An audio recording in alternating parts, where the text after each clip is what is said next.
Listo. Buenas tardes a todos y todas quienes nos acompañan en esta transmisión. A nombre de la Secretaría de Cultura, a través del Centro Nacional para la Preservación del Patrimonio Cultural Ferrocarrilero, les damos la más cordial bienvenida como cada mes. En esta ocasión les presentaremos la sesión del mes de julio en el ciclo de conferencias Las Investigadoras del Ferrocarril, que tiene como objetivo contribuir a la visibilización del trabajo de las investigadoras que bajo distintos enfoques y disciplinas estudian a los ferrocarriles mexicanos. Es importante mencionar que este ciclo, como ya lo hemos venido mencionando, forma parte del proyecto Las Mujeres en Entornos Ferroviarios, Miradas Multidisciplinarias, que impulsa el Centro Nacional a través de la Red Interdisciplinaria de Mujeres del Ferrocarril, la cual tiene como propósito reconocer, visibilizar y documentar el papel histórico y contemporáneo de las mujeres en la industria ferroviaria, así como su participación como gestoras, promotoras, conservadoras, difusoras del patrimonio de nuestro país. En esta sesión tenemos el gusto de que nos acompañe la doctora Cristina Alviso Carranza, quien nos compartirá su mirada sobre el estudio de los ferrocarriles en Guadalajara. Ya en unos momentos, mi querida Leonor, le cederé la palabra. Muchas gracias, Leonor. Siempre es un gusto estar compartiendo mesa contigo. Y bueno, te dejo la palabra. Ella es, como ya bien lo saben, integrante de la Red Interdisciplinaria de Mujeres del Ferrocarril, y también forma parte de la Red Iberoamericana de Historiadoras. Muchas gracias, Leonor, como cada mes, y muchas gracias, doctora Alviso, por haber aceptado esta invitación. Hola, buenas tardes, Isabel. Bienvenida, Cristina. La verdad es un gusto, como ya bien decía Isabel, pues tenerte en esta ocasión, pues para que nos platiques sobre pues un tema muy vinculado, por supuesto, al ferrocarril, que es el tranvía, ¿no? Pues es un sistema, pues relativamente similar en su funcionamiento, pues es un transporte que funciona sobre rieles, pero bueno, con sus propias particularidades, ¿no? Entonces, este trabajo que nos va a presentar la doctora Alviso, pues es un trabajo muy importante, muy interesante, el que haya hecho para el caso de Guadalajara, y bueno, pues, por supuesto, pues bienvenida. Bienvenidos también a quienes nos acompañan, pues como ya lo saben, mes a mes, pues nos encontramos para pues presentar estos trabajos y pues como ya bien lo ha dicho Isabel, como es parte de los objetivos de este ciclo, pues mostrar esas distintas perspectivas, esos distintos enfoques y los distintos casos de estudio, ¿no? Que abordan las investigadoras que se interesan en el transporte ferroviario. A continuación voy a leer una pequeña semblanza para hacer la presentación de nuestra invitada. Cristina Alviso Carranza es licenciada en Historia por la Universidad de Guadalajara, maestra en Estudios sobre la región por el Colegio de Jalisco y doctora en Ciencias Sociales por el Centro de Investigaciones y Estudios Superiores en Antropología Social Occidente. Ha sido profesora invitada en el CIESAS Occidente para impartir el curso Seminario de Investigación, Historia Cultural y de Género 2 y en los diplomados del Colegio de Jalisco. Ha impartido los cursos Los Movimientos Armados en 1910 y 1925, Primeros Gobiernos Posrevolucionarios 1920-1940 e Introducción al Jalisco Contemporáneo. Ha publicado artículos en revistas especializadas como Letras Históricas, INSUN, Revista de Estudios Históricos, Historelo, Estudios Jaliscienses y en el Boletín del Archivo General de la Nación. Ha participado en distintos coloquios nacionales e internacionales y actualmente es directora de la revista Intersticios Sociales del Colegio de Jalisco. El día de hoy, la doctora Cristina Alviso Carranza compartirá la ponencia Los Tranviarios de Guadalajara.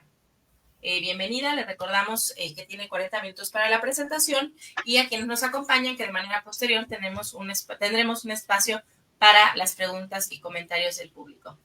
Pues bienvenida, Cristina, muchísimas gracias por aceptar la invitación. No, pues muchísimas gracias a ustedes por la invitación. Agradezco al Centro de Documentación e Investigación Ferroviaria, al Museo Nacional de Ferrocarriles Mexicanos y a la Red Iberoamericana, y en especial, bueno, a María Isabel Bonilla, a Leo Reyes y a Román Moreno por esta invitación. Me disculpo por los problemillas técnicos habidos al inicio. Y bueno, pues muy contenta, ¿no? De que me hayan invitado a platicarles sobre estos trabajadores, ¿no? Sobre los tranviarios que fueron pues muy importantes en su momento en la ciudad de Guadalajara y que como antecedente, bueno, como en esta charla, ¿no? De café, pues contarles que esta investigación fue parte de o fue mi tesis doctoral, ¿no? Ya, obviamente ya con ciertos cambios se hizo el libro, pero que fue parte de mi investigación doctoral en la que me guió la doctora Teresa Fernández y que, bueno, conté también con las lecturas, y bueno, la doctora Claudia Rivas, que también conté con las lecturas de la doctora Susie Porter, del doctor George Leidenberger, ¿no? Que también es un historiador de los tranvías en la Ciudad de México, el doctor Jorge Aceves también de Ciesas. Entonces, bueno, fue todo un proceso, ¿no? Para poder llegar a este trabajo en el que en Guadalajara hay varios estudios sobre los tranvías, ¿no? Sobre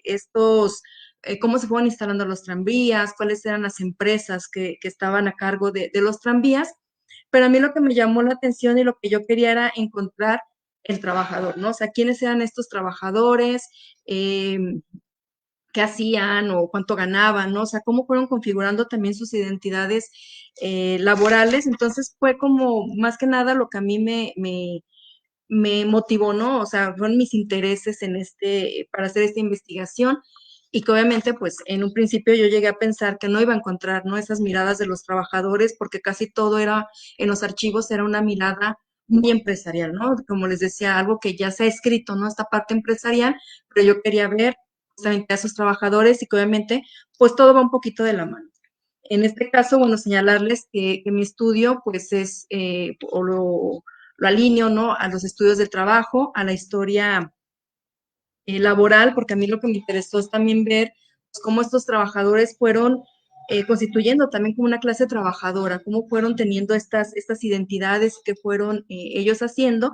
Llevo una perspectiva de género porque entiendo este mundo del trabajo de los tranviarios, pues era un mundo totalmente, un trabajo masculino, un trabajo o masculinizado, ¿no? Obviamente lo pueden hacer también mujeres, pero sobre todo en esta etapa, que estamos hablando del porfiriato y los primeros años del siglo XX, era un trabajo completamente para hombres en los que, aunque hubo un intento de integrar a las mujeres, el intento duró unos meses y fracasó, entonces las empresas siguieron, ¿no? Contratando a hombres. Entonces fue un mundo pues totalmente masculino y obviamente pues también este estudio se inserta en los estudios del transporte, ¿no? En estos estudios o esta nueva historiografía que también está buscando el entender cómo pues de esa historia del transporte, ¿no? Cómo se fueron creando los distintos transportes, qué había alrededor de todos estos cambios. Y bueno, de inicio, pues a mí me gustaría presentarles estos mapas que son del Archivo Histórico de Jalisco, donde podemos ver que en 1905 cómo eran las vías de los tranvías, ¿no? Los tranvías empezaron a circular en Guadalajara alrededor de 1870, 1875, eran distintas empresas las que ofrecían el servicio, pero eran tranvías de mulitas, como ha ocurrido en las distintas ciudades, que se empezó con el tranvía de mulitas y posteriormente se dio en 1909 el cambio al tranvía eléctrico, pero básicamente respetaron o ampliaron solo un poquito las líneas que ya había de los tranvías de mulitas o de sangre, como también los llamaban, y aquí pues los estamos viendo, había distintas líneas, ¿no? Esta es la Analco, por ejemplo, en la ciudad de Guadalajara, y cómo iban creciendo, uno iba a San Pedro, eran las líneas urbanas y también las que le llamaban ellos foráneas, que eran las que iban a San Pedro Tlaquepaque, quienes conocen por acá, San Pedro pues ya forma parte del área metropolitana de Guadalajara, pero entonces pues era un pueblo cercano a Guadalajara, como también lo era Zapopan, ¿no? Hoy día ya están conurbados, pero en su momento eran estos pueblos a los que también el tranvía iba, y en especial el de Tlaquepaque, porque había hay muchos pues sí, artesanos que venían a la ciudad de Guadalajara a vender sus productos, ¿no? Entonces todos también ellos usaban estos transportes. Este es el que iba a Zapopan, y así se fue configurando. Ese es hacia el oriente de la ciudad. Los que conocen también Guadalajara está muy dividida, ¿no? Entre ese poniente rico y ese oriente un tanto pobre, ¿no? Que han considerado, pero que ahí es donde estaba también la mayor parte de la población. Hacia el poniente estaban las colonias ricas, en el centro todavía persistían, ¿no? Las casas de los ricos, pero se fueron construyendo las colonias modernas al poniente de la ciudad, y hacia el oriente, que son estas líneas, pues estaba San Andrés, Tetlán, que eran entonces pueblos y que pues también tenían estas necesidades de movimiento hacia el centro, y se construyeron estas líneas. Y para 1908 ya había una red más compleja, que tenía circuitos, que tenía distintas líneas, y que básicamente es un poco la que pervive a lo largo de la historia de los tranvías. En el caso de Guadalajara, como les decía, empiezan en 1875, y la historia de los tranvías termina en el 1944. Hubo ciudades mexicanas que duraron más, tan solo, bueno, está el caso de la Ciudad de México, pero en el caso de la ciudad de Guadalajara, los tranvías de alguna manera tienen una vida corta. En 1944 se empiezan a levantar las vías y se acaban los tranvías en la ciudad, y subsisten solamente el sistema base de camiones. Entonces, esto es una historia de alguna manera un tanto corta, que bueno, iré dándoles aquí algunos, eh, pues historiando un poco cómo fue ese fin de los tranvías. En mi trabajo, pues a mí me interesó mucho analizar, como les comentaba, este mundo del trabajo, cómo era este trabajo que ellos hacían. Era, lo que yo encontré es que era un trabajo masculino, no totalmente masculino. Les decía, hubo un momento en que cuando se hicieron los tranvías eléctricos, la compañía hidroeléctrica Irrigadora del Chapala es la que aglutina todas esas compañías pequeñas que tenían distintas eh, líneas de tranvías. Bueno, ahí se aglutina todas las líneas en una sola, en la compañía hidroeléctrica, después de varios procesos. Y también tuvieron esta idea de modernizar no solo a los tranvías eléctricos, sino al personal. Y en esos años, la historiografía nos señala que hubo 3 meses donde, bueno, se contrataron mujeres. Estas mujeres iban a ser las cobradoras en los tranvías, pero la sociedad no lo vio bien, no les permitió, y por tanto hubo muchas quejas, maltratos también a estas mujeres, que es algo que también pasó. Encontré en un trabajo de Elizabeth Proudhon en Chile. También recibieron muchas quejas, mucha crítica y hasta violencia a estas mujeres, y aquí en Guadalajara solo duraron 3 meses, ya no se les contrató a estas mujeres, y siguió, ¿no?, como un mundo masculino en el que las mujeres solo intervinieron en los procesos que tenían que ver con las oficinas. En un principio eran solo hombres y posteriormente entraron más mujeres, pero en ese mundo laboral, en ese mundo del trabajo, de este espacio público en el que estaban estos trabajadores, las mujeres no fueron bien vistas. También en este mundo del trabajo, pues era un trabajo muy jerarquizado. Había estos ingenieros que casi siempre eran extranjeros. Ya ven que cuando también inicia la Revolución Mexicana, era una de las grandes quejas de que en las empresas los que tenían mejores sueldos casi siempre eran estos ingenieros extranjeros. En este caso también aquí había ingenieros extranjeros que llegaban y les enseñaban también a los conductores. Por ejemplo, cuando se hace la primer corrida de un tranvía eléctrico, hay narraciones donde hablan de cómo estaban aquí los ingenieros y los conductores extranjeros que vinieron a enseñar a los motoristas y a los conductores de Guadalajara para que se enseñaran a conducir estos tranvías, que eran pues una gran novedad, ¿no? Se hizo toda una inauguración con el gobernador, digo, muy parecido a como vemos hoy día cuando se inaugura alguno de estos sistemas de transporte, y con la alta sociedad, ¿no?, que estaba ahí acompañando todo este proceso. Y el primer tranvía, pues ahí iba el gobernador, ¿no?, en el primer tranvía que recorrió la ciudad, el primer tranvía eléctrico. También, bueno, estos obreros fueron convirtiéndose y teniendo como esas identidades laborales como de obreros de élite. ¿Por qué de élite?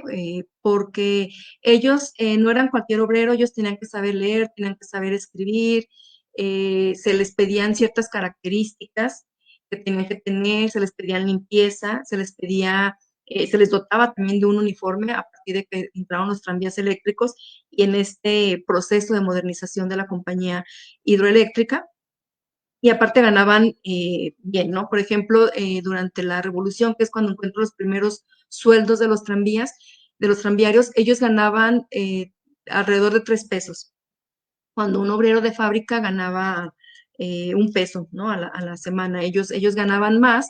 Entonces, también ellos se van creando como identidad de obreros de élite que las vamos a ver posteriormente por ejemplo, hay un documento en el que ellos se señala que los tranvieros trataban muy mal a los obreros de las fábricas de acá de Zapopan, y cuando les decían que por qué los trataban mal, ellos aseguraban que porque eran obreros que siempre andaban sucios, que les daba hasta, no les gustaba ni siquiera agarrarles el dinero, ¿no? Porque ellos decían, nosotros somos limpios, estamos siempre arreglados y estos trabajadores no nos gusta que se suban al tranvía porque lo ensucian, ¿no? Entonces también ellos tenían como mucho esta idea, y obviamente también vemos que ellos casi siempre preferían tener las corridas hacia el centro, hacia las colonias modernas, y no tanto hacia San Pedro o hacia las fábricas de Zapopan o hacia la Barranca, ¿no? Que también tenían otra ruta. Entonces ellos se van conformando también como obreros de élite, señalando que pues ellos eran unos obreros diferentes a los demás.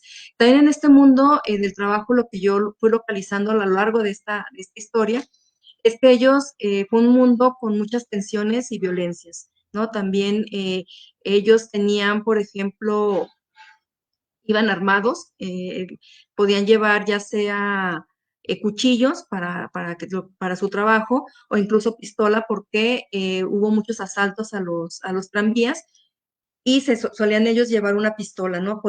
Era parte también incluso de este uniforme el llevar una pistola, pero pues también muchas veces cuando se peleaban entre ellos o cuando tenían algún conflicto en las calles, podían ellos sacar las pistolas o como les decía, entre ellos mismos. También había mucha tensión entre ellos, entre el trabajador, entre los tranviarios, los motoristas, los conductores y los inspectores, ¿no? Porque también eran como distintos rangos y el inspector los estaba vigilando constantemente, y había como muchos pleitos entre ellos y ellos continuamente se quejaban de los maltratos por parte de los inspectores. Entonces también es un mundo con muchas tensiones en este espacio público, en que había muchas tensiones y mucha violencia, y también pues, tenían que lidiar con muchos personas ebrias, por ejemplo, ¿no? Se querían subir y no pagaban y ellos tenían la obligación de sacarlos. Entonces ese mundo laboral de ellos pues, se va configurando así, ¿no? Como un mundo masculino. Entre más masculino era, entre más violencia había, pues se volvía como más masculino, se permitía poco la entrada a las mujeres, y había toda esta cuestión de la violencia, incluso entre ellos, a veces también por distinciones ideológicas que se van a dar posteriormente a la revolución. Así, bueno, el cambio del sistema de mulitas al sistema eléctrico, y siguiendo con esta idea de que pues, sean ellos trabajadores capacitados, ¿no? Con cierta preparación, requería esa capacitación, requería uniformes, se les dotó a todos los trabajadores de un uniforme, de un arma, también ellos presumían mucho el tipo de arma que podían tener, ¿no? Entonces, en uno de los que yo encontré un tranviario, bueno, su familia me contaba cómo él presumía la pistola que tenía porque él incluso la, bueno, no sé cómo se puede decir, pero la modificó para que tuviera como el cacho de plata, y le ponían ciertas cosas porque también eso para ellos tenía cierto estatus, ¿no? El que tuviera el arma también un poco más bonita o más cara. La limpieza, la hidroeléctrica tenía dotó al edificio San Fernando, que es donde se ubicaban, ahorita les pongo una imagen del edificio, puso una barbería ahí para que ellos se pudieran bañar, para que hubiera personas que les cortaban el pelo, también se supone que les arreglaban incluso hasta las uñas, porque hubo un momento en que la gente se quejaba de que es que cuando le pagué al tranviario tenían las uñas sucias, entonces se dotó de este tipo de espacios, y también se les dotó de reloj, ¿no? Tener a caro tener relojes en ese momento, pero la empresa también les llegó a dotar de un reloj porque pues, el tiempo era muy importante también para estos trabajadores y en especial para el inspector, ¿no? El inspector era el que todo el tiempo les estaba viendo que cumplieran los plazos, que hicieran bien su trabajo. Entonces, ellos fueron dotándose también de estos elementos, ellos van a defender hasta el final, ¿no? Hasta la década de los 40, ellos van a defender el seguir teniendo esas capacitaciones, el que se les dote de uniforme, se les dotara de uniformes y se les estuvieran cambiando los uniformes constantemente, y que los dotaran de las cosas que ellos necesitaban. Para mí, en ese trabajo, lo que yo encuentro es que los mejores años del tranvía, de alguna manera, son de 1909, que se da esta fusión de todas las empresas en la compañía hidroeléctrica. hay mucha inversión, ¿no? Se compran muchos tranvías, los traen de Estados Unidos sobre todo, y son los años en que los tranviarios tuvieron mejores sueldos, ¿no?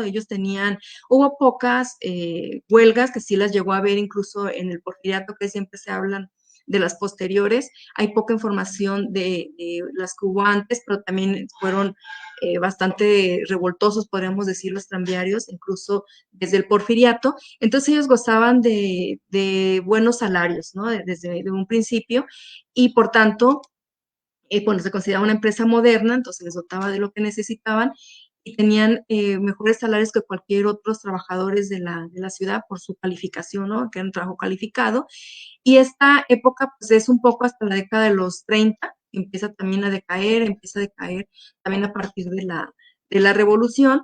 En estos años, bueno, había muchos tranvías, se presumían mucho estos tranvías de doble piso, los tranvías de carga. Hay poca información sobre estos tranvías, pero también ellos tenían, como en otras ciudades, tranvías de carga. Estaban también los tranvías fúnebres, tenían de distintas clases, dependiendo pues el salario o bueno, lo que pudiera pagar la persona. Tenían unos tranvías fúnebres con cortinas negras donde iba la familia y asientos, las sillas cubiertas, según lo anunciaban, pero también estaban los tranvías fúnebres para las clases bajas, que prácticamente se señala que eran, pues el tranvía a veces hasta destapado, ¿no? O sea, la pura base, donde llevaban el cajón y iban al panteón de la ciudad. Pero bueno, ofrecían estos dos servicios, y también se decía que en muchos casos cuando las familias no podían pagar, incluso se les podía dar el servicio gratis, ¿no? No era lo más común, pero tenían también con el gobierno del estado llegaron a ese acuerdo, ¿no? De que cuando no se podía pagar nada, dieran este servicio a ciertas familias de manera gratis, por lo menos como una especie de servicio social, ¿no? Que tuviera la compañía a cambio de muchas de las prestaciones que el gobierno les daba. Entonces, como les decía, tenían bastantes buenos sueldos de hasta 3,000 pesos, perdón, 3 pesos, y los inspectores obviamente podían ganar hasta los 5 pesos. Tenían personal capacitado, constantemente se les estaba capacitando. El personal que yo he encontrado pues era de todo Jalisco, ¿no? No es que fuera pura gente de Guadalajara, era mucho gente que se venía a vivir a la ciudad, pero que sabían leer y escribir. Entonces, en el mismo ayuntamiento se les capacitaba y se les podía dar la licencia de motoristas. Entonces, bueno, se necesitaba tener por lo menos cierta preparación. Era una empresa también dividida en distintos departamentos. La compañía hidroeléctrica no solo tenía los tranvías, sino que era la que abastecía de luz a la ciudad. Entonces tenía el departamento de luz, tenía en la barranca, por ejemplo, tenía una planta de agua donde tenían otro tipo de trabajadores. Entonces era una empresa con mucho personal. En los años 20 yo encontré que todavía tenían hasta 3,000 las personas que se dividían. Tranviarios tenían casi los 1,000 trabajadores en la década de los 20, pero los otros 2,000 trabajadores se dividían sobre todo en lo que tenía que ver con la luz, ¿no? Que dotaban a la ciudad de Guadalajara, y estaban ellos constantemente revisando, ¿no? Los cables de luz, instalando. Entonces era una empresa con mucho capital, también era capital variado, muchos estudios.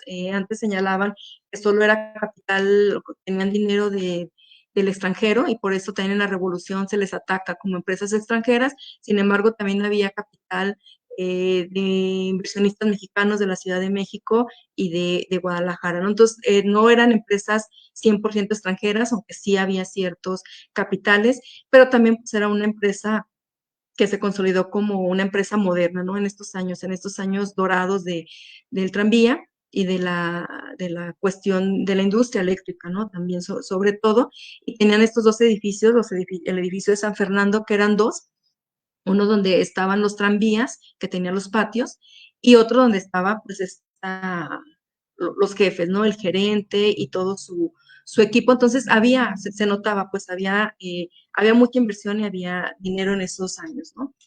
Los tranvías también fueron usados por toda la sociedad, ¿no? Y había tranvías de distinta clase, ¿no? Como se dio a lo largo también de otras ciudades aquí en México. Había de primera clase, de segunda clase. y igual con los servicios.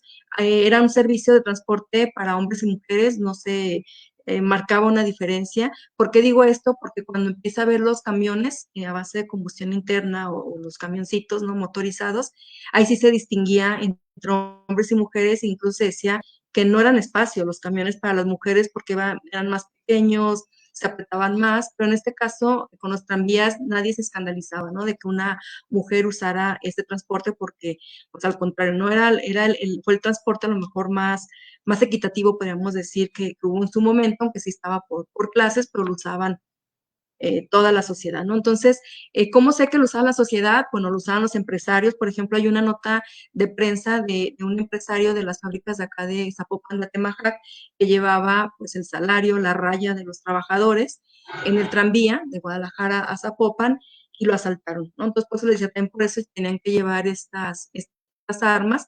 Entonces, los empresarios ahí se movían, ahí iban, había paseos a Zapopan, a Los Colomos, que es un parque muy bonito, esta es área natural, y cuando había las fiestas y todas las fiestas con patronales de Tlaquepaque, de Zapopan, partidos de fútbol, toda la gente iba en los tranvías, ¿no? Ricos y pobres. Como les decía, bueno, estos artesanos también, hay notas donde hablan de que los artesanos de Tlaquepaque cargaban, ¿no? Sus bultos con sus productos a, a Guadalajara para vender. Los estudiantes, había paradas en ciertas escuelas de la época en la que a la que iban las jóvenes y los jóvenes. Entonces lo usaban también ellos, las amas de casa, y bueno, podemos decir que casi el total de la movilidad en la ciudad eran los tranvías. Había carruajes, claro que había los carruajes, a partir de 1900, no recuerdo bien el dato, por ahí lo tengo, en 1901, por ahí creo que llegó el primer automóvil a Guadalajara, pero eran para clases altas. Poco a poco se fueron haciendo la ciudad fue teniendo más automóviles, pero en realidad el centro de ese movimiento, ¿no? De la movilidad en la ciudad era a base de los tranvías. Bueno, aquí les muestro el edificio de San Fernando, como que les digo, tiene un edificio construido en 1905, todavía no era la compañía hidroeléctrica, pero fueron sus antecesoras las que los construyeron, y pues eran edificios muy porfirianos, muy modernos, donde en todas estas oficinas, esa parte de las oficinas que se ve construido, pues ahí estaban las oficinas, estaba el gerente, estaban las secretarias, estaba la peluquería, pero también estaba donde ellos llegaban a cobrar, y en los patios que se ve en la imagen de abajo, ahí justamente estaban los tranvías donde estaban los mecánicos, los tranviarios, y ahí se les daban las corridas, ¿no? También hay documentos que hablan de que ellos llegaban y se formaban para ver qué corrida les iba a tocar, y en un pizarrón aparecía, ¿no? Cuál era la que les tocaba. Entonces, pues el mundo de ellos se vio más que nada acá, y el de la parte de las oficinas o toda esta parte administrativa era dentro, y no se llevaron nunca, ¿no? También, digo, nos llevaría aquí mucho tiempo hablar también de eso, pero eran como dos mundos de trabajo que no se llevaron, incluso posteriormente los oficinistas fundaron el sindicato católico, y los tranviarios en su mayoría siempre fueron muy revoltosos, ¿no? Y formaron los sindicatos rojos. Entonces ahí estaban las oficinas, el gerente, y tenían otro edificio igual, ese se conserva ahí por el Parque Morelos, donde por lo general estaba más tiempo el gerente. Entonces también las huelgas que llegaron a tener los tranviarios se daban en este edificio, ¿no? Afuera de los patios de los tranvías, porque cuando se ponían en huelga, ellos se ponían justamente para que ningún tranvía pudiera salir, y los católicos, que era casi siempre con los que tenían pleito los trabajadores, no pudieran, ¿no? Ellos sí echaran a los tranvías, ¿no? Ellos cubrían esa parte. Como les decía, en la Revolución Mexicana se da una especie de quiebre con estos trabajadores y la empresa también empieza a no tener esos privilegios que tuvo durante durante el porfiriato, ¿no? Y empezaron a cobrar los impuestos, mientras que en el porfiriato no se les cobraba. Esta élite porfiriana perdió ciertos privilegios, algunos se tuvieron que ir, al gerente se le acusaba a Pinzón de ser extranjero y se quería que se fuera. Al final hay una persecución hacia él, Durante la revolución también les pidieron préstamos forzosos que tuvieron que dar, tomaban las plantas de agua, ¿no? Las plantas hidroeléctricas, entonces dejaban a la ciudad sin luz y por tanto ellos tenían que pagar, ¿no? Como este pago para que las soltaran. Pero también en esta etapa es cuando se funda el Sindicato de Tranvías de Guadalajara y empieza a haber más huelgas, ¿no? Ellos empiezan a tomar también esta otra conciencia de clase junto con la Casa del Obrero Mundial y se empiezan a hacer todavía un tanto más aguerridos y más violentos en sus peticiones. En la década de 1920, pues otra de las cuestiones que hacen que haya una especie de quiebre con la empresa y que los tranvías vayan cada vez más a la baja, y cuando digo más a la baja es que ya no se compraban nuevos tranvías, tampoco se estaban arreglando al 100 los tranvías, ya no se compraban piezas en el extranjero, a veces ellos mismos en los talleres tenían que buscar la manera de irlos arreglando para que salieran, que si el tranvía no servía y se quedaba, ellos no ganaban. También empiezan a llegar los primeros automóviles y se da también ese quiebre en que las clases altas, ya con automóvil, ya no usaban el tranvía, ¿no? El tranvía dejó de ser ese transporte para toda la sociedad y se convirtió ya nada más en el de los trabajadores o de la gente que no podía tener un automóvil.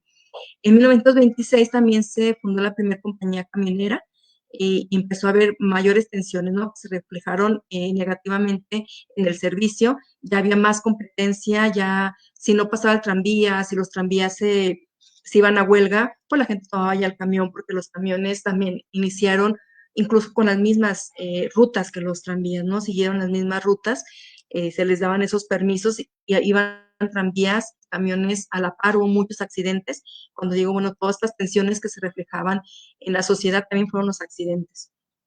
Y bueno, en 1928 la compañía hidroeléctrica hizo una especie de artimaña para sacar a los tranvías de su empresa y se los vendió, o sea, supuestamente a la compañía occidental, que era la compañía de camionera, y así la compañía occidental tuvo camiones y tranvías, pero en realidad seguían siendo filial de la compañía hidroeléctrica. Pero esto también lo hacían con una intención muy clara, que fue la de que cuando los tranvías iban a huelga, ellos solicitaban el apoyo de los electricistas y de todos los trabajadores de la compañía. Entonces, si iban ellos a huelga, había también amenaza incluso de que la ciudad se quedara sin luz.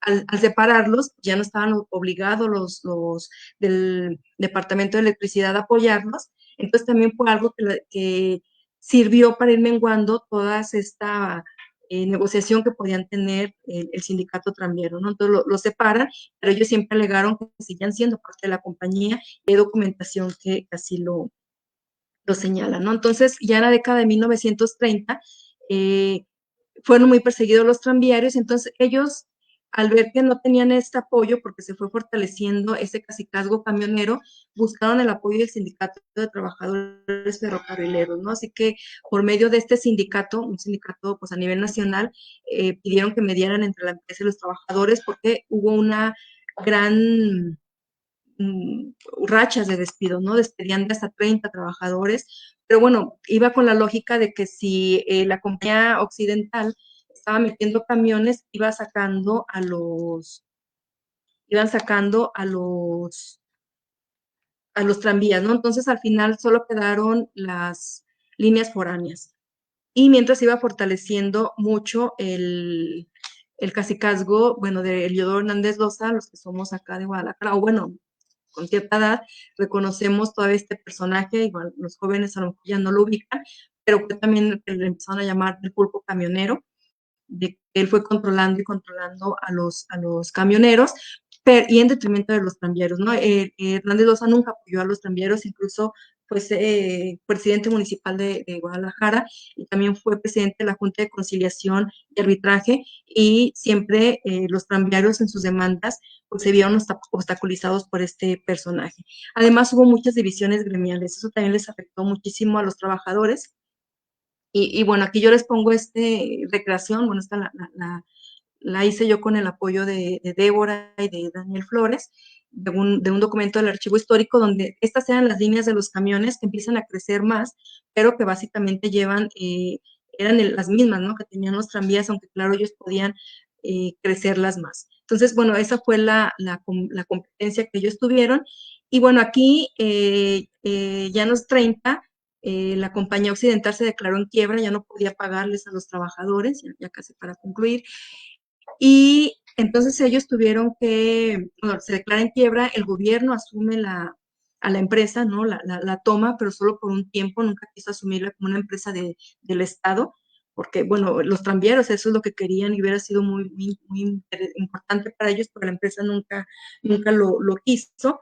Y el mismo Estado, el gobernador llamó a la formación de una cooperativa, señalándoles de casos exitosos en otros estados, donde las cooperativas habían sido un éxito, como el de Veracruz. Sin embargo, aquí no pudo, bueno, muchos camioneros no querían formar la cooperativa, ellos querían seguir siendo parte del gobierno, y lo que hicieron fue que se separaron, ¿no? Entonces muchos se separaron y exigieron a la cooperativa que les diera su parte, su indemnización, y solo se quedaron algunos trabajadores en la cooperativa.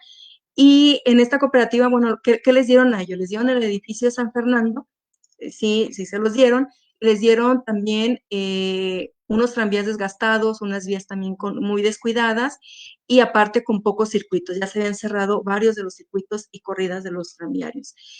Aquí yo les presento estas fotos del archivo personal de Vicente Gómez Araiza, que también agradezco mucho a Eliana Gómez, que ahorita está trabajando en CIESAS, también historiadora, que me las facilitó, fotos de su abuelita, de su abuelito, y que ahorita forman parte del archivo personal de su papá, donde podemos ver a esos trabajadores ya en la década de los 30, y donde sí se notaba ya este desgaste, ¿no? De los tranvías y también de los uniformes, ¿no? Ellos en los documentos, aquí hacen unos uniformes un tanto desgastados, y en los documentos ellos exigían mucho que se les diera nuevamente nuevos uniformes, que se les pagaran, que se les ayudara, porque ellos los peleaban como parte de su identidad hacia afuera, ¿no? Entonces decían, ¿cómo nos vemos nosotros con estos uniformes roídos, ya sin color, y ustedes no nos dan, y es lo que le estamos ofreciendo al público?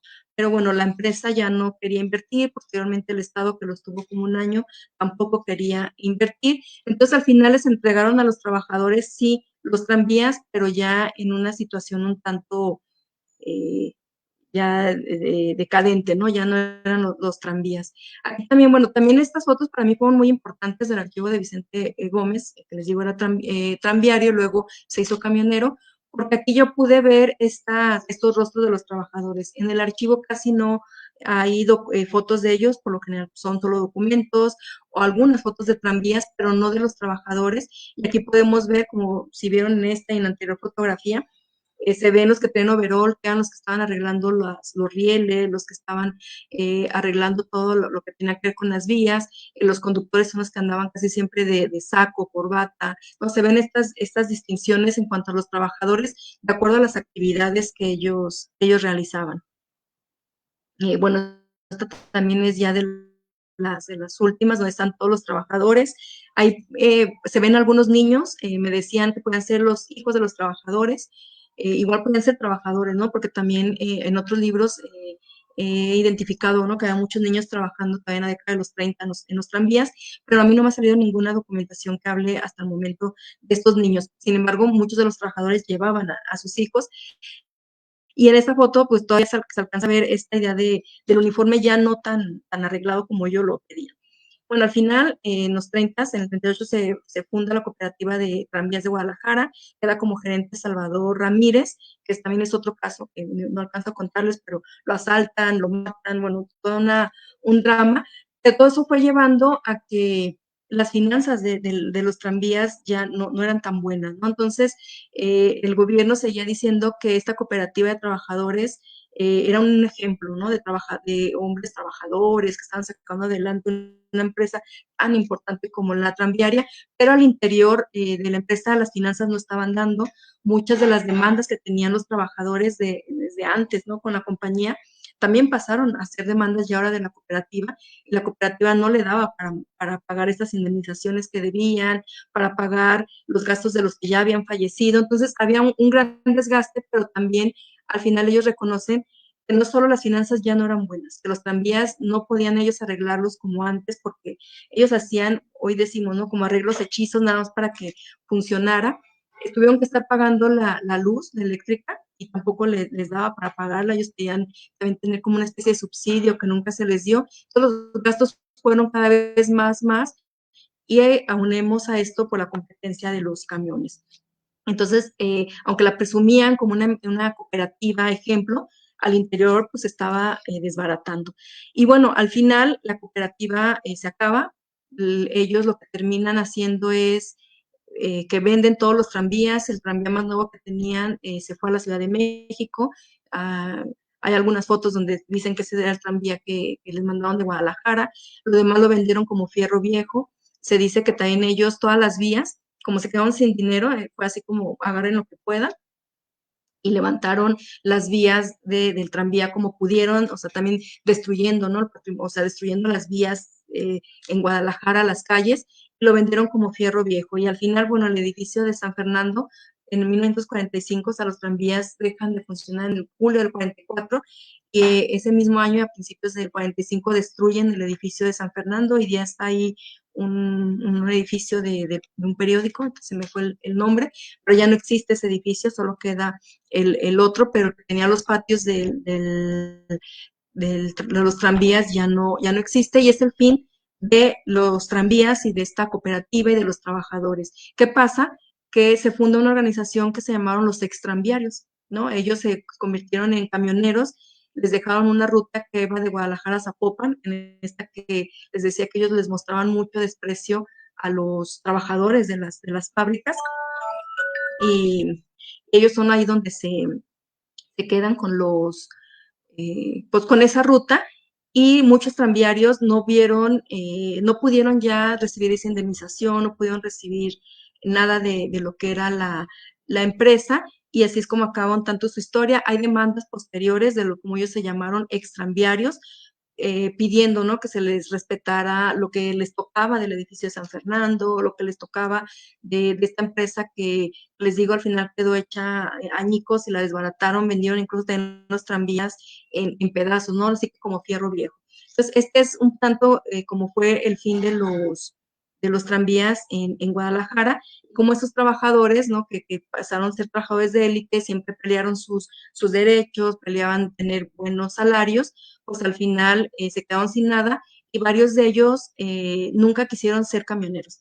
Muchos siguieron como en la línea de los camiones, pero muchos tuvieron un gran odio hacia los camiones, porque fueron los que ellos los veían como los que les arrebataron su medio de trabajo, y señalaban que preferían morir antes de convertirse en camioneros. Y bueno, está el caso de uno de ellos, que él recogió lo que le tocaba, lo invitaban a ser camionero y dijo que no. La familia contaba que tuvo una especie de depresión, y al año de que pues perdió el trabajo, que como tranviario, falleció, ¿no? Entonces, esto también nos hablaba mucho de esta identidad que ellos fueron construyendo a lo largo de su historia como trabajadores. Y bueno, pues sería lo que les podía presentar el día de hoy. Muchas gracias.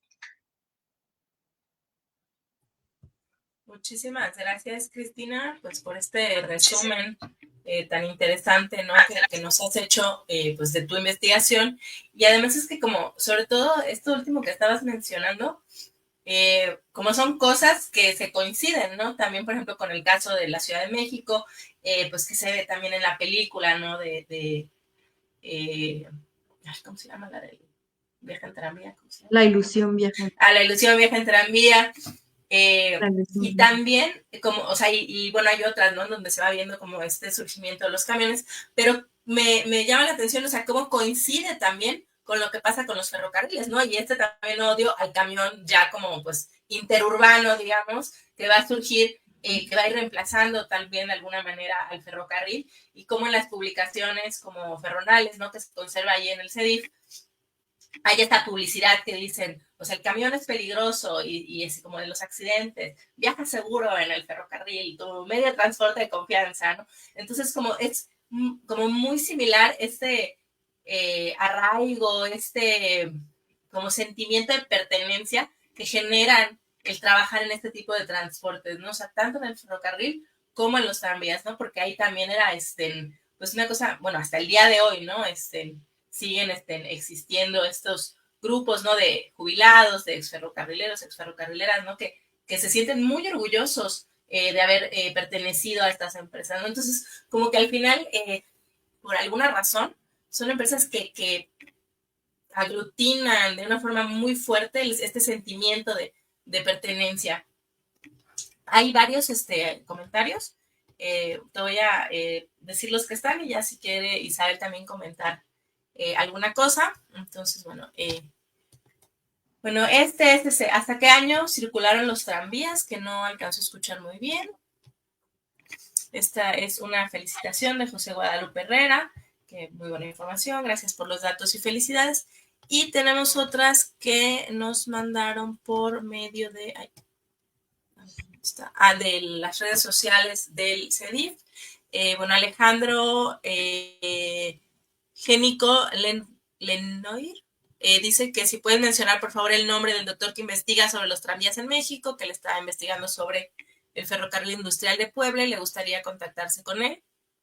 Eloy de la Cruz, que bueno, también cuando se deja de utilizar el tranvía en Guadalajara y fueron sustituidos por camiones, y que bueno, también él mismo menciona que, pues, que ha sido muy interesante la charla. Y Rocío de los Santos también envía felicitaciones y también saludos a Isabel Bonilla. Entonces, bueno, si quieren comenzamos con esto.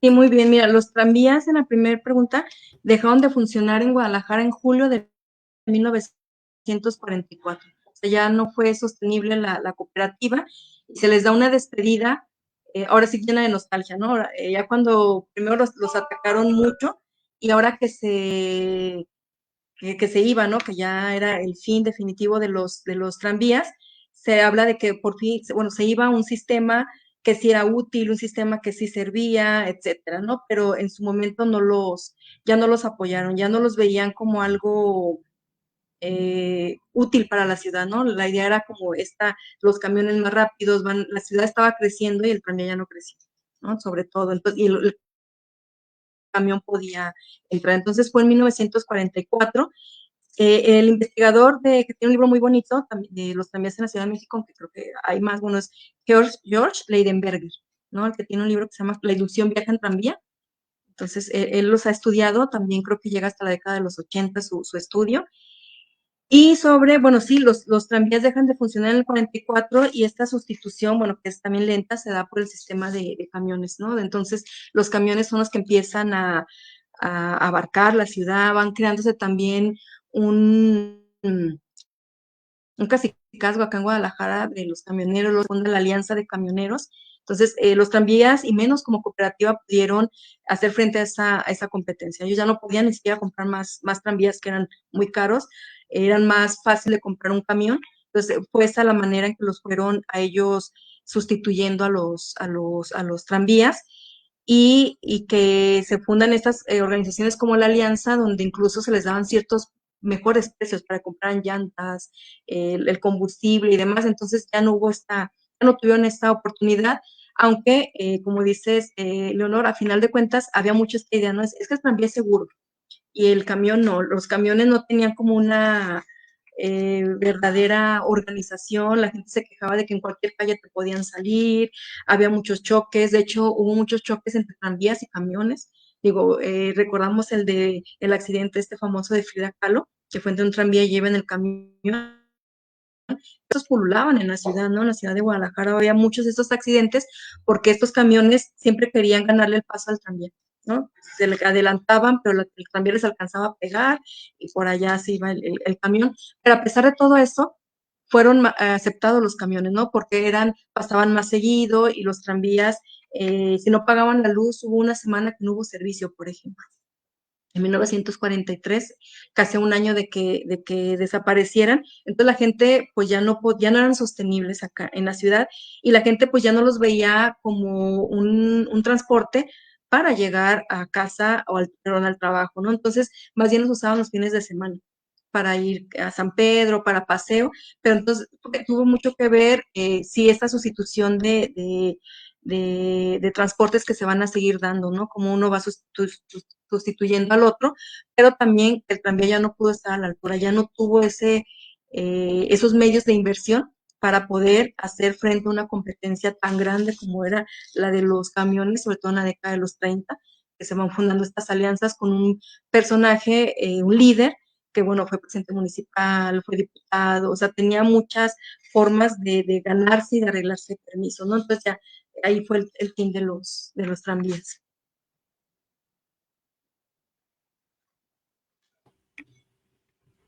Isabel, ¿tú quieres comentar algo? Bueno, sí, en principio quiero felicitarte por esta charla. La verdad es que es muy enriquecedora porque siempre pensamos en estos medios, tanto en el ferrocarril como en los tranvías, y no le prestamos o le prestamos muy poca atención a los trabajadores, a los que hacen ese medio de transporte que funcione.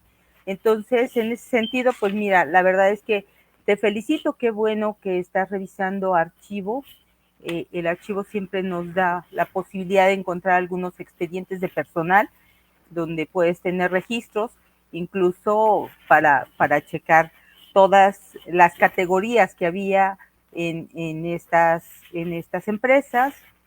Tú hablabas de los que están operando el tren, pero también estaban los que estaban en servicio y que estaban en los talleres haciendo las reparaciones, los aseadores, los porteros, los cambiadores, los veladores, es decir, toda una estructura que seguramente está registrada ahí en los archivos. Y eso, por lo menos, lo reconozco muchísimo. Qué bueno que estás haciendo esa tarea. Y también la recuperación de imágenes y los gráficos de planos permiten ver muy bien cómo está el asunto de los tranvías en la ciudad. Ahora, yo ahora que estabas dándonos la charla, pensaba un poco en el trabajo que hizo Natalia Daniela Alarcón, no sé si la conozcas, ella hizo un trabajo sobre los tranviarios en Rosario, Argentina, y justamente, y vaya, también está el estudio que hace George, que también es muy interesante, incluso lo propio que tenemos aquí en la biblioteca con las reglas y los documentos, reglas e instrucciones generales para los tranvías, y casi todos coinciden con un año muy crucial, 1928. En Rosario también se está dando una huelga, en Argentina, en Guadalajara se está dando también una huelga, y a mí me llama mucho la atención esto que tú hablabas. En Rosario, Argentina, hay una organización que se va a llamar Círculo Católico de Obreros Tranviarios, mientras que tú hablabas de un sindicato católico. Entonces, de pronto hay que mirar estos paralelismos que existen en otras latitudes, porque también pienso en los proyectos de urbanización que se están dando y los nuevos propuestas de comunicación.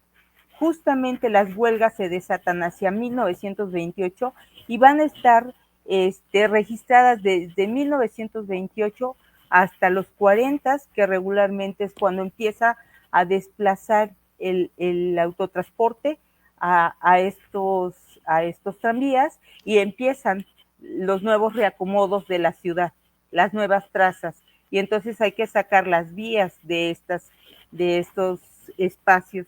Entonces, bueno, no sé, si tú, por lo menos yo sí quisiera, que me comentaras algo del sindicato católico, cuáles eran sus características, porque bueno, finalmente a lo largo de todo, y también lo veo para el caso de Rosario y también lo veo para el caso de la Ciudad de México, las luchas sindicales siempre les permitieron ir teniendo una cantidad impresionante de prestaciones, y bueno, hasta dónde estas organizaciones incidieron para que estos trabajadores pudieran tener esas prestaciones. Pues bueno, no he leído trabajo de Rosario, Argentina, lo voy a buscar. Leí unos de Chile, por ejemplo, y sí, hay muchas coincidencias y con estos trabajos, ¿no? Cómo se estaban dando la inserción, ¿no? De los motorizados, pues le llegan igual a toda América Latina, y el desajuste que causaron. Y en cuanto a, bueno, y también leí algunos casos pues de Monterrey, Veracruz, ¿no? De varios trabajos que hay en México, ¿no? Sobre los tranvías, y obviamente cada ciudad va a tener sus particularidades, ¿no? En este caso, La particularidad de Guadalajara es pues, que son de los primeros en acabarse, en formarse como cooperativa, y la parte sindical fue muy interesante, ¿no? Los tranviarios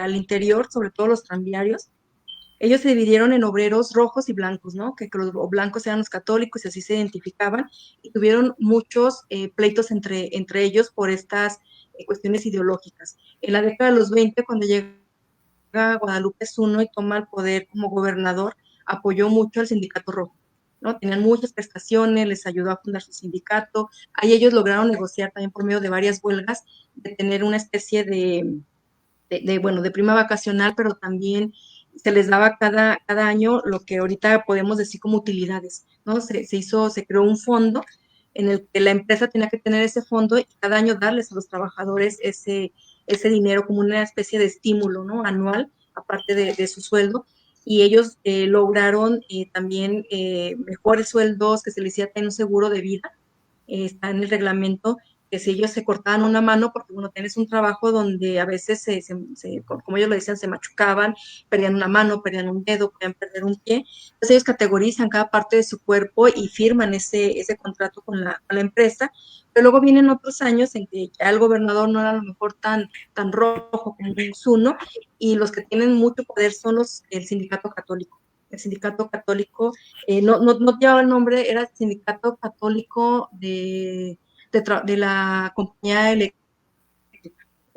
En este caso, ellos no decían tranviarios ni nada, era el sindicato católico porque se aglutinaba tanto a trabajadores de todo tipo, sobre todo a los de la cuestión administrativa. Eran los que estaban, pero también es muy interesante porque el gerente de la compañía era Caballero de Colón, ¿no? Entonces tenía muy buenas relaciones con la iglesia y apoyaba mucho a sus trabajadores católicos, ¿no? Entonces esto también le da como otra particularidad. Cuando yo les decía que ellos tenían que cerrarla para sus huelgas, cerraban ahí los patios de los tranvías, era porque luego los católicos que estaban del lado del patrón, ellos pues le decían que eran esquiroles, porque cuando no querían trabajar decían, nosotros sí salimos. Entonces ahí se llegaron a armar golpizas también, ¿no? Por no dejar que los católicos siguieran las órdenes, ¿no? Y ellos sacar a los tranvías a trabajar. Entonces siempre hubo muchos conflictos entre estos dos grupos, que también hubo momentos en que se golpeaban, ¿no? Por ejemplo, hubo un caso de un tranvía, que iban los dos tranvías, uno le quiere, se encuentran en la calle, ¿no? En servicio, se dicen de cosas por sus problemas gremiales, ¿no? Que uno era católico y el otro era de los rojos, y se bajan y se pelean, e incluso hubo balazos, ¿no? Entonces un tranviario pues es herido, dicen que entra a una vecindad, el otro tranviario que traía el arma le sigue disparando ante el susto de toda la gente, pero era por problemas gremiales, ¿no? Y problemas sobre todo de ideológicos, ¿no? De que unos eran los católicos. Y también hubo otro caso de un tranviario que cuando estaban cobrando, estaban formados decía, ¿no? Para la raya de las oficinas donde estaban los obreros, los trabajadores católicos, les aventaban a los de abajo estopas de gasolina encendidas, ¿no? Para quemarlos. A ese nivel llegaban sus conflictos que tenían que ver con lo religioso y con lo católico, pero en cada momento unos estuvieron, podemos decir, que en la balanza, ¿no? La balanza se inclinaba a veces a favor de unos y a veces a favor de otros, dependiendo de quiénes los apoyaban, ¿no? Entonces, por ejemplo, cuando era un gobierno más débil, no apoyaban a los rojos, los corrían, podían haber hasta despidos de hasta 30, pero luego cambiaban y corrían a católicos, y los católicos también se manifestaban, ¿no? Pero también dentro de los grupos católicos, cuando se habla de estos obreros y hacían sus congresos católicos, ahí estaban siempre también los tranviarios católicos, eran también a veces poco queridos porque decían que eran bolcheviques blancos. Es decir, a pesar de que eran católicos, de que tenían esta idea del rerum novarum, exigían derechos. Entonces decían, pues sí, son muy católicos y todo, pero mis derechos son mis derechos, ¿no? Entonces, creo que también tampoco eran también vistos y se peleaban mucho de repente con el gerente por exigir sus derechos, ¿no? Entonces, les llamaban bolcheviques blancos. Entonces, insisto, eran muy, muy combativos incluso los blancos, aunque los trataban en la prensa de repente, los rojos, cuando hablan de los blancos, los feminizaban. ¿no? Por ser católicos, ¿no? Atrás de las faldas de un padre, etcétera. Entonces los feminizaban por su filiación católica, pero tenían muy, muy combativos. Y al nivel cotidiano, podemos decir, hubo muchos pleitos entre ellos. Hubo otro caso de unos que se acuchillaron. Entonces, o sea, tenían muchos pleitos y muchos tenían que ver con esta cuestión ideológica. Pero, insisto, a veces se inclinaba la balanza unos a otros.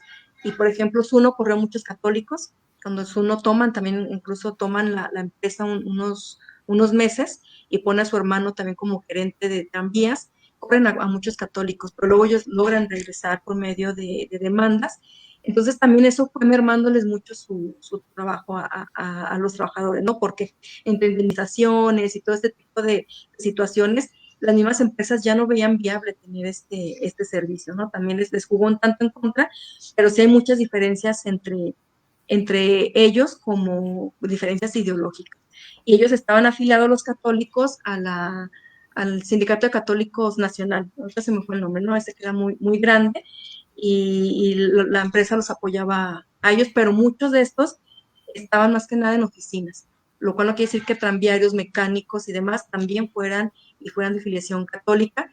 Y por ejemplo, los Rojos, Angélica Peregrina, la doctora historiadora de aquí de Jalisco, su abuelo fue tranviario y decía que él era muy rojo, pero que de todas maneras su esposa siempre le llenaba de medallitas el uniforme, ¿no? Así en una bolsa, para que cargara ahí todas las medallitas pues, religiosas para que lo cuidaran, pero que él decía, yo no las saco. Pero aún así había otros que sí eran católicos en su casa, pero no en el trabajo, ¿no? En el trabajo se decían incluso ateos, pero bautizaban a sus hijos y demás, pero había los que en realidad eran rojos, ¿no? Que decían ninguna religión, ningún Dios, etcétera, ¿no? Entonces, sí se nota mucho en ellos que fue así el movimiento obrero jalisciense, ¿no? Bueno, digo, también a nivel en otros estados, pero a lo mejor en Jalisco, que siempre se ha caracterizado como que ese peso mayor de la iglesia y que la cristiada y demás, se notó mucho las diferencias ideológicas y hubo tranviarios que combatieron contra cristeros, por ejemplo, ¿no? Mandaron un grupito que se fue, ¿no? Porque eran muy rojos algunos, pero estaban los otros que defendieron, había uno, no recuerdo el nombre, que trabajaba en la empresa y fue uno de los mártires de la cristiana, ¿no? Y era un trabajador de la hidroeléctrica de oficinas,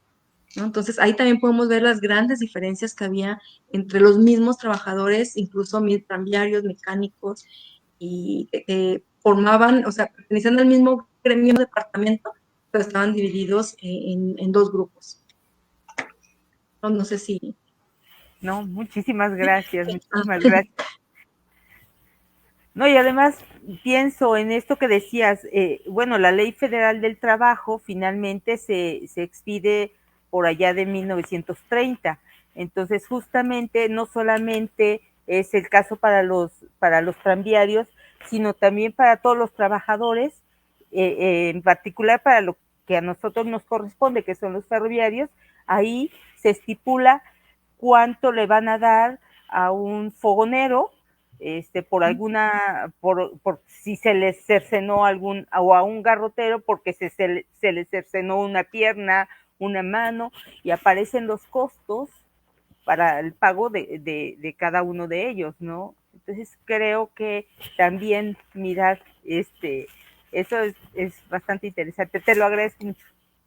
Sí, y mira, ellos exigieron esta categorización, ¿no? De las partes de su cuerpo en 1925, ¿no? Entonces ellos ya tenían como muy claro ese tipo de prestaciones que querían y también que se les indemnizara y cómo se les iba a indemnizar a las esposas y a los hijos en caso de que ellos fallecieran en el trabajo o por el trabajo, porque yo tengo otros casos de un tranviero que por defender el tranvía le dispararon, ¿no? Entonces fallece dentro del tranvía, ¿no? Porque había muchos asaltos. Entonces ellos ya pensaban mucho también en cómo iban a proteger a su familia en caso de que a ellos les pase algo o quedaran incapacitados también de por vida. Leo. Creo que esto está bien interesante porque justo como la primera ley del trabajo en Yucatán me parece que es del 15 o del 16, algo así, y justo ya se están abordando estos temas, ¿no? De las indemnizaciones, porque o sea, sí se les daba antes, pero era como una cuestión de que la empresa era tan generosa y apelamos, y era como todo un discurso, ¿no? Yo, trabajador de 25 años, o mi hijo, trabajador de no sé cuántos años, que siempre prestó servicios con honradez y tal, y no sé qué, y no sé cuánto. Y entonces, como en este momento de transición entre el 15, el 18, o sea, como que siguen manteniendo ese discurso, pero también ya meten, y porque la ley del trabajo dice, ¿no? Pero siguen diciendo, la empresa tan buena, pero la ley, ¿no? Pero no hay como este corte tan, o sea, al pedir este tipo de, ya sean indemnizaciones por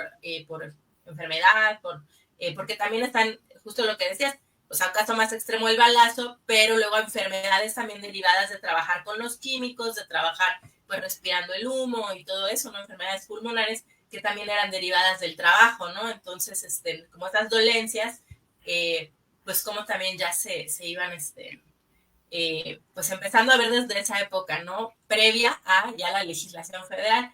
Y ellos, No, pues obviamente siempre lo saben, desde que empiezan a trabajar saben que moviendo un te rebanas un dedo, te machucas la pierna, o sea, eso ellos ya lo super sabían, ¿no? no, Pero pero la forma de pedir. además, ¿sabes qué, Leonor? Tienes toda la razón. Héctor Victoria es un trabajador de la plancha en Yucatán y él va a ser uno de los trabajadores que va a estar representando a Yucatán en el constituyente del 17 para establecer el artículo 123 para los trabajadores. Entonces, sí, efectivamente, ya veníamos arrastrando, que se consolida ya más adelante con la Ley Federal del Trabajo, pero evidentemente todo el trabajo que hace Héctor Victoria en Yucatán, de representatividad para los trabajadores y de búsqueda de sus derechos y de reconocimiento para los derechos de los trabajadores ferroviarios en este caso, ya viene desde el 15. Ahí lo tenemos clarísimo trabajando a Héctor Victoria. Y bueno, muy interesante. Da para mucho esto. Bueno, Sí, da pues para por acá más. hay un último comentario, unos saludos también desde Ecatzingo, Estado de México. Y bueno, pues ya para ir cerrando, por la hora también, pues agradecerte nuevamente, Cristina, muchísimas gracias. Yo creo que pues esta charla nos permite, ¿no? Como ir viendo también distintos paralelismos entre industrias que pues son similares, pero que no son iguales, y también, ¿no? Entre los distintos estados, entre distintos países, ¿no? De cómo pues se van a ir pues dando estos movimientos obreros, estos cambios, y esto que comentabas a lo último, ¿no? De los propios conflictos. O sea, justo una de las cosas que yo te iba a preguntar, pero ya la dijiste dentro de esa misma respuesta, era como con la cuestión de la cristiada, ¿no? Pues que es más o menos como en estos años también. Y, o sea, y qué fuerte, ¿no? Que además posiblemente conoces a la persona a la que o sea, estás yendo ahí a combatir, a matar, ¿no? O sea, lo has visto alguna vez, entonces, o sea, wow,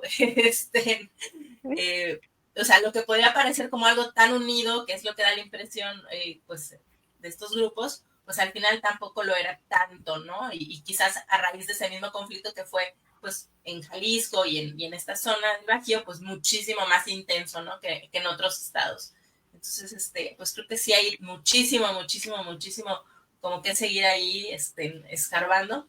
Entonces, y bueno, y pensando también. Entonces, pues, de nuevo, gracias, felicidades. Y bueno, Isabel. Bueno, muchísimas gracias, Leonor, siempre tan puntual. Y también muchísimas gracias, doctora Cristina, por haber aceptado estar con nosotros. Y bueno, a todos los que nos acompañaron, pues muchísimas gracias por habernos acompañado en esta transmisión. A nombre de la Secretaría de Cultura, a través del Centro Nacional para la Preservación del Patrimonio Cultural Ferrocarrilero, les damos las gracias y los invitamos a que nos acompañen el próximo mes. Tenemos charlas muy interesantes. Hemos invitado desde Torreón, que nos estarán hablando sobre los ferrocarriles, el ferrocarril central en Torreón. También estaremos hablando en el Día Internacional de la Fotografía. Hemos invitado a Claudia Daus y a Rebeca Useca. quienes estarán en un conversatorio con nosotros, y también a la doctora Luz, que nos estará hablando de los viajeros del siglo XIX y sus crónicas. Entonces, les agradecemos mucho.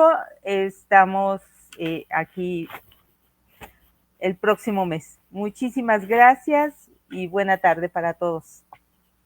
Muchas gracias. Un abrazo.